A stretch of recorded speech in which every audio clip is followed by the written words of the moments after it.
Amados de Deus, a paz do Senhor, muito bom estar com vocês novamente. Que Deus vos abençoe ricamente em Cristo Jesus, o nosso Senhor.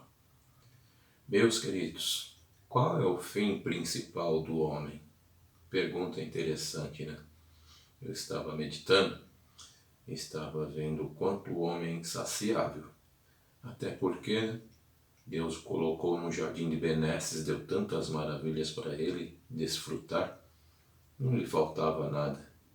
Mas havia apenas uma árvore da qual ele não podia sequer tocar nela, muito menos comer do fruto daquela árvore.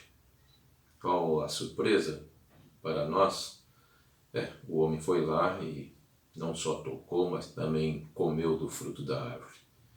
E se tivesse outras coisas pela frente que fosse proibido, ele também avançaria esse semáforo, né?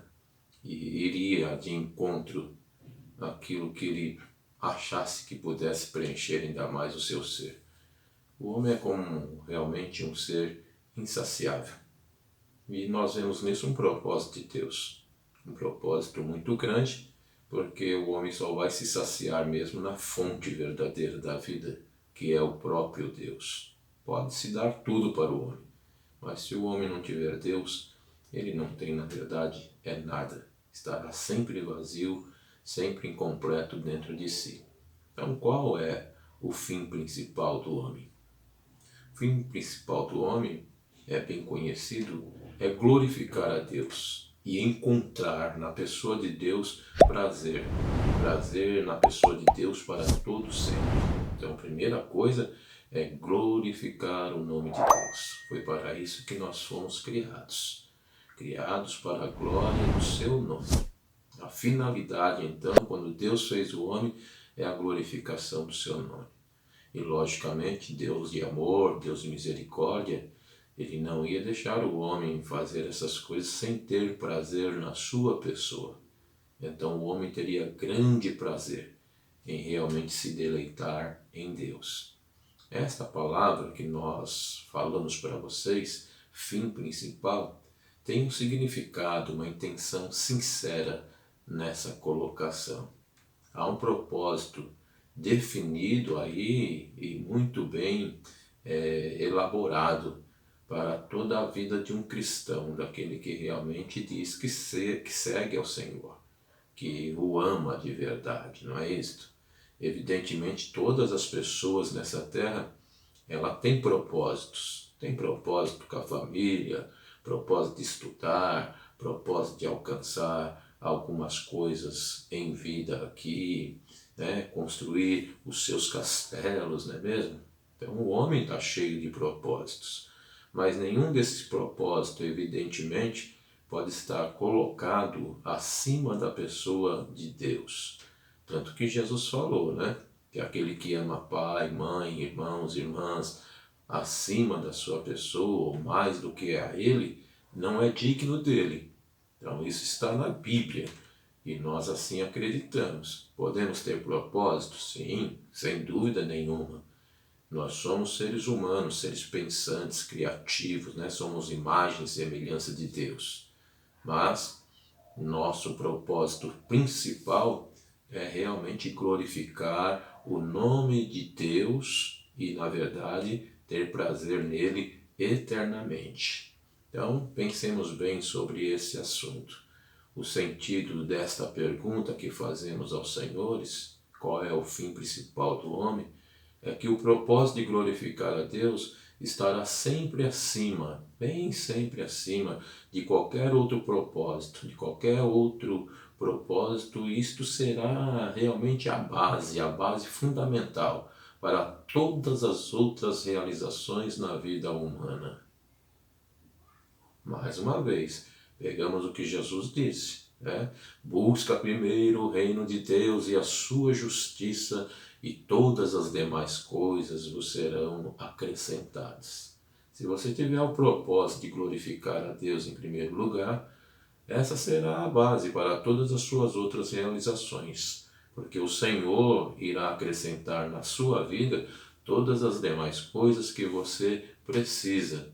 Inclusive, nós podemos até verificar pela Bíblia Sagrada em 1 Coríntios, no capítulo 10, verso 13, até o 31, nós vamos verificar que o Senhor mesmo diz que todos os nossos modos de viver têm que ser feitos de tal maneira que o teu nome seja glorificado. Até mesmo no beber água, já pensou nisso? Ou no beber um refrigerante, ou aqueles que tomam o seu vinho, beber o seu vinho, aquele que come o seu pão, aquele que come o seu pratinho de comida na simplicidade, ou às vezes um pouquinho mais florido, né? Mais abençoado. Não importa. Se você estiver comendo ou bebendo, está escrito em 1 Coríntios 10, principalmente no verso 31. Portanto, quer comais ou quer bebais, fazei isto, né? E todas as outras coisas que vocês estiverem fazendo, fazei isto, tudo para a glória de Deus. Um dia eu disse à igreja, e peguei um copo d'água pela manhã e senti o sabor, como é bom sentir em agradecimento, Deus, obrigado pela água que o Senhor está me concedendo.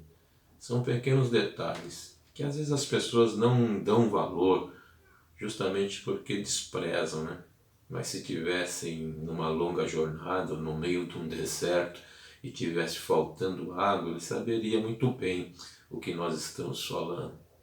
Então é importante que você valorize os pequenos detalhes na sua vida. Tudo que você fizer deve ser em maneira que o nome do Senhor receba a glória por isso. Porque dele, por ele, para ele são todas as coisas.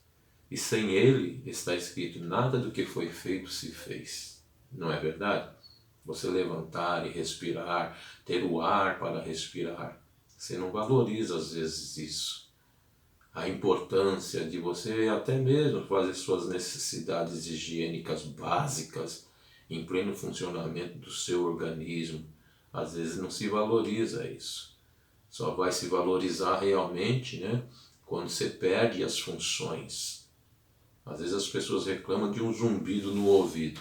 Mas quanto tempo andou e o ouvido não zumbia? De repente, começou um zumbido no ouvido e começou a perturbar. Como é bom quando nada perturba, né? Quando tudo vai bem. Então tudo que nós formos fazer, querido, vamos fazer primeiro para a glória e honra do nome do Senhor, para exaltar o seu nome. Conforme Paulo falou em 1 Coríntios, portanto, quer comais, quer bebais, ou façais qualquer outra coisa, fazei tudo isto para a glória de Deus. O que você está fazendo hoje é para a glória de Deus? Os seus propósitos são para a glória de Deus? Quando você levanta pela manhã, você pensa que seja o seu viver diário para a glória de Deus? Ou você pensa somente em você? De tudo que está acontecendo com você, dá para tirar alguma glória para Deus? Eu acredito que se você colocar Deus em primeiro lugar, na intenção de glorificar o seu nome, você terá o prazer completo em Deus. Deus saciará você de todas as coisas que você tem necessidade. Então entenda bem, glorificar a Deus é buscar a sua própria glória antes e acima de todas as coisas. Isso é glorificar a Deus. Buscar a própria glória de Deus antes e acima de todas as coisas. Crendo nas promessas de Deus, crendo que Ele é poderoso para realizar tudo o que prometeu. Então, quando você deixa de crer, você não está fazendo as coisas para a glória de Deus. Creia que Deus é poderoso para fazer tudo o que Ele prometeu. Creia que Ele é fiel para cumprir com a palavra que Ele sempre fala com você. As Escrituras Sagradas têm inúmeras passagens de promessas de Deus para o ser humano. Então, creia naquilo que está escrito nesta palavra. Deus sendo colocado acima de todas as coisas e você crendo nas promessas de Deus e que Ele é poderoso para realizar tudo o que Ele prometeu, é uma forma de você glorificar o nome do Senhor. E desta maneira você vai sentir prazer em Deus, principalmente quando essas palavras, essas promessas começarem a se cumprir na sua vida. Então você vai fazer um paralelo daquilo que você leu, daquilo que você acreditou e daquilo que está acontecendo em sua vida.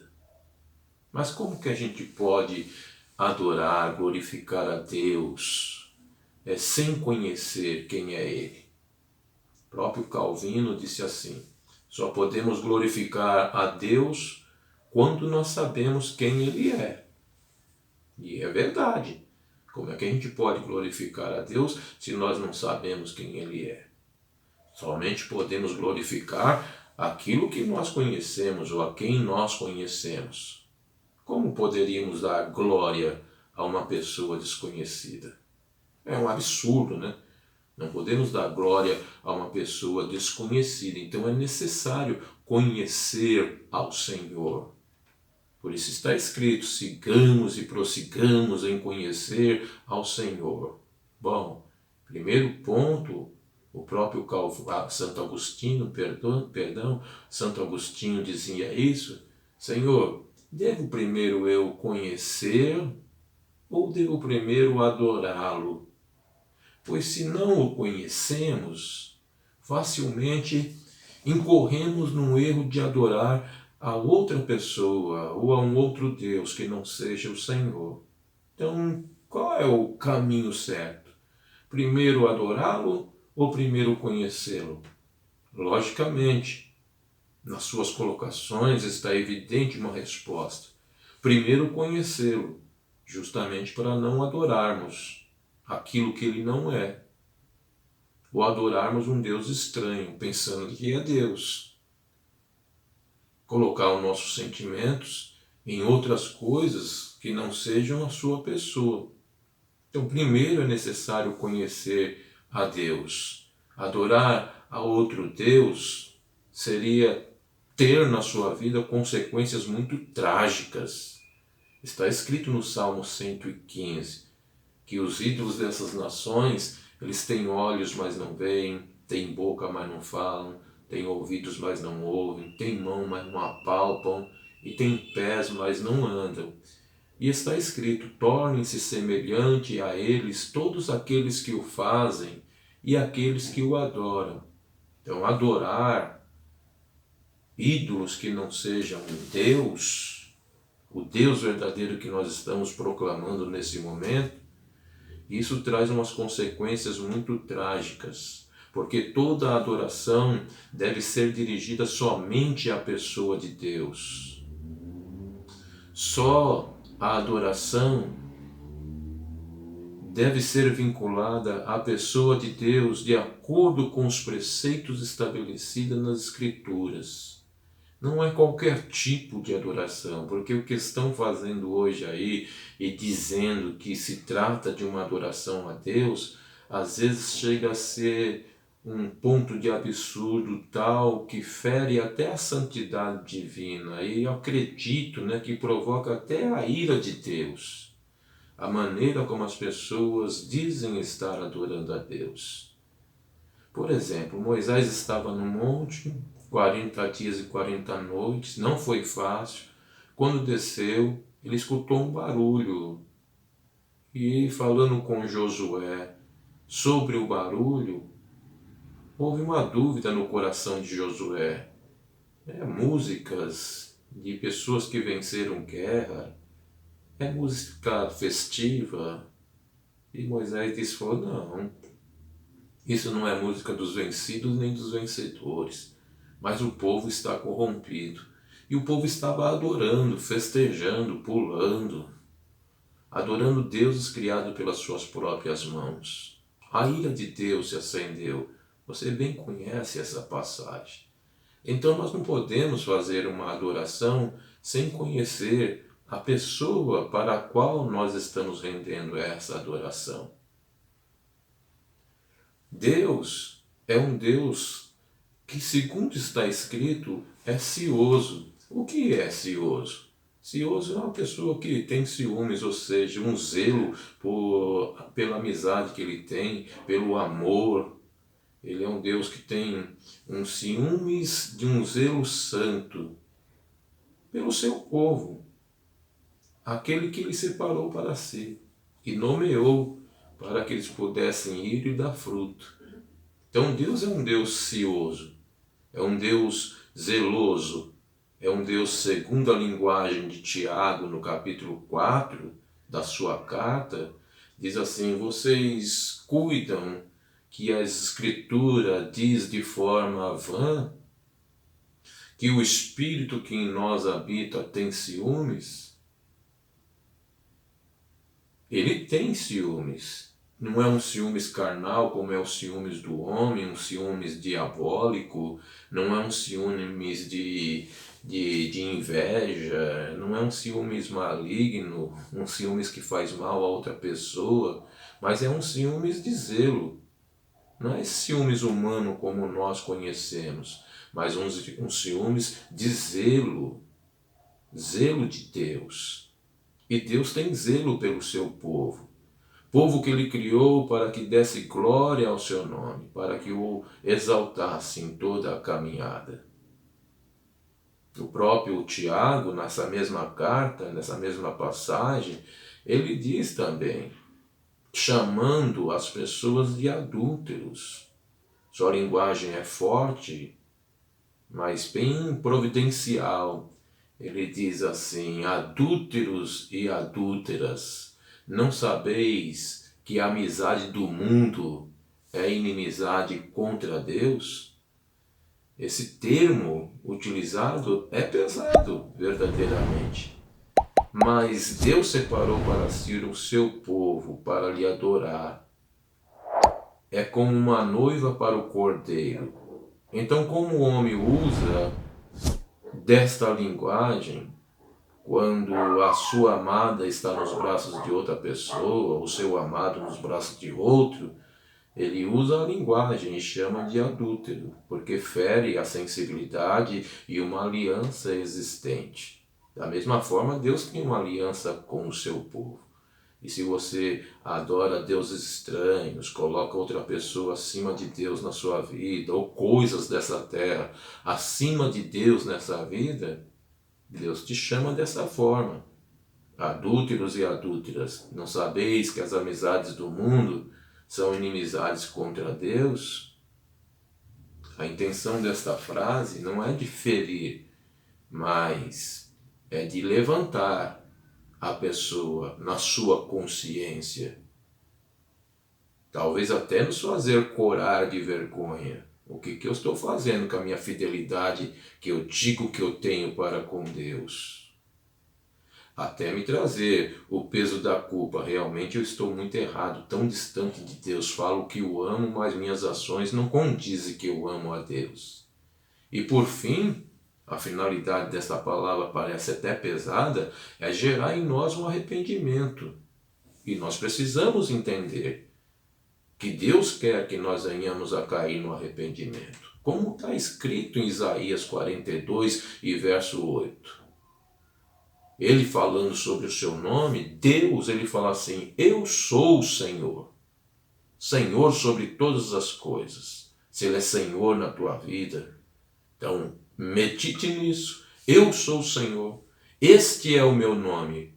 A minha glória, pois, eu não darei a outrem, nem a minha honra às imagens de escultura. Então, é um único Senhor, um único Deus. Está bem claro e evidente, sua glória ele não dá a outrem, e nem o seu louvor às imagens de esculturas. A melhor, então, e mais perfeita forma de se glorificar a Deus, em primeiro lugar, é conhecer o Senhor. Para isso, meu querido, Ele nos deu as Escrituras Sagradas. Se você talvez não creia no que eu esteja te falando, no que você ouve, naquilo que você vê, procure ter em mãos as Escrituras Sagradas. Todo aquele que ama a Deus, ele ama a palavra de Deus. E somente através das Escrituras Sagradas é que nós poderemos saber quem é verdadeiramente Deus e a forma como nós podemos glorificá-lo. Há um conselho em Oséias. E é o mesmo passo que é um conselho, é uma exortação, uma advertência. Oséias capítulo 6 e verso 3. Então conheçamos e prossigamos em conhecer ao Senhor. A sua saída, como a alva, vai ser certa, ela é certa. E ele a nós virá, como a chuva seródia e que rega a terra. Você quer ter sua terra regada? Quer a chuva seródia na sua vida? Siga e prossiga em conhecer ao Senhor, porque a sua saída é certa. É a saída certa como a alva que aparece no dia. Quando está tudo escuro e você começa a ver clarear, coisas boas irão acontecer. Um novo dia estará para raiar. É certo que ele virá como a chuva que vai dar condições para a terra produzir. Se você ficar ansioso, você perde oportunidades. Mas quando você entrega a sua ansiedade ao Senhor, descansa nele, você há de desfrutar de Deus as suas ricas e copiosas bênçãos. É um dever de examinarmos as Escrituras. João registrou isso, Jesus falando, João registra, 5:39 de João. Examinai as Escrituras, porque cuidais ter nelas a vida eterna, e são elas mesmas que testificam de mim. Vejamos como estão colocadas as ações na resposta. O fim principal do homem é glorificar a Deus e encontrar posteriormente prazer nele. O verbo glorificar está colocado antes do verbo prazer. Isso tem uma lógica, é bastante lógico isso. Por quê? Porque não se pode ter prazer em Deus sem antes glorificar o seu nome. Não se pode também glorificar o nome de Deus sem antes conhecer a Deus. Então, quando você glorifica, você está dizendo que você conhece. E quando você glorifica a esse Deus que você conhece, você começa a sentir prazer na sua vida. O homem, não se esqueça, ele foi criado para Deus e não Deus para o homem. Às vezes você quer um Deus que resolva tudo para você, mas Deus não foi criado para você. Você foi criado para Deus. Eu fui criado para Deus. O perigo de se pensar em usufruir somente as bênçãos de Deus antes de glorificá-lo leva o homem a algumas consequências que se tornam uma frequência assustadora de erros. Raramente os crentes louvam a Deus por aquilo que Ele é. Geralmente louvam a Deus por interesse naquilo que Ele tem a dar, a recompensar. Mas se você não pensar assim naquilo que Ele pode te dar e glorificar a Deus por aquilo que Ele é, eu posso te afirmar, você está no caminho certo, correto. As religiões, por exemplo, atuais, elas têm se transformado em religiões meramente emocionais. Quantas pessoas estão se enchendo de momentos que dizem que são louvores a Deus, mas são para uma satisfação própria, uma satisfação da carne. Transformam os cultos em shows e não num instrumento de exaltação, agradecimento, louvor a Deus. Pensa nisso. Isso é uma realidade. Onde se despreza o conhecimento de Deus é justamente nesses lugares, onde se pensa no primeiro no prazer pessoal Nesses lugares, os crentes passam a exigir favores de Deus. Alguns têm a ousadia, a pachorra de dizer que eu declaro, eu determino, eu mando, vou colocar Deus na parede. Coisas absurdas. Não reverenciam sequer a majestade santa, não respeitam aquele que está no trono. Deveríamos chegar na presença de Deus e atentar para o que ele disse para Moisés. Moisés, tira a sandália dos teus pés, tira a sandália dos teus pés, porque a terra que tu está pisando é terra santa. Então, nós estamos na presença de um Deus que a Bíblia diz que os serafins, eles se curvam diante de Deus, arrancam as suas coroas da cabeça, lançam aos seus pés. Diz também que eles voam, cantam santo, santo, santo, é o Senhor Deus dos exércitos. Com duas asas cobrem os seus rostos, com duas cobrem os seus pés, em sinais de reverência plena ao Senhor. E nós, como homens, às vezes fazemos de qualquer forma. Então, às vezes as pessoas entram na presença de Deus, exigem retribuições das suas oferendas, daquilo que ofertaram para o Senhor, procuram curas, milagres e outras coisas. Por que não fazer como o salmista fez? No Salmo 16 e verso 11. Quando ele diz, tu me farás ver os caminhos da vida, na tua presença a plenitude de alegria, na tua destra delícias perpetuamente. Isso é uma verdadeira adoração.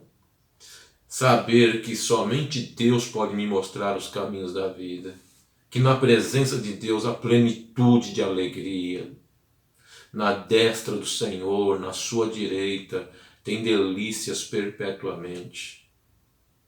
O relacionamento correto do cristão com Deus só acontece assim, quando se olha para Deus antes de olharmos para nós mesmos, dos nossos próprios desejos. Quando se anseia por Deus antes de ansiarmos pelas necessidades básicas da nossa vida. Quando se busca o conhecimento de Deus acima do conhecimento que existe no mundo. Pensa nisso. Salmista Davi era um homem falho, um homem pecador, não era perfeito, ele tinha pecado, tinha transgressões de alto nível moral. Todavia foi chamado de um homem segundo o coração de Deus. Não é porque nós somos mais santos do que qualquer outra pessoa, é porque o nosso coração, ele pertence ao Senhor, é Deus acima de todas as coisas em nossa vida. É por isso que Davi pôde dizer no Salmo 42, verso 1 e verso 2, como suspira a corça pelas correntes das águas, assim suspiro, ó Deus, a minha alma por ti. A minha alma tem sede de Deus, do Deus vivo, o Deus verdadeiro. Quando irei e me verei perante a face de Deus? Seu desejo era até sair dessa terra para estar para sempre na presença do Senhor. Isso é colocar Deus acima de todas as coisas. Portanto, meu amigo, encerro dizendo para você, Gálatas capítulo 6 e o verso 7. Não vos enganeis, Deus não se deixa escarnecer, pois aquilo que o homem semear, isso também ele ceifará. Se você deseja uma vida distanciada de Deus, não espere no fim do caminho encontrar a Deus. Mas se a sua vida aqui realmente é glorificar o nome de Deus e ter prazer nele eternamente, então tenha certeza, você está no caminho certo. Que Deus te abençoe. Que Deus esteja contigo, esteja com a sua casa. Busca primeiro o reino de Deus, busque primeiro a sua justiça, todas as demais coisas vos será acrescentada. Deus abençoe em Cristo Jesus. Amém.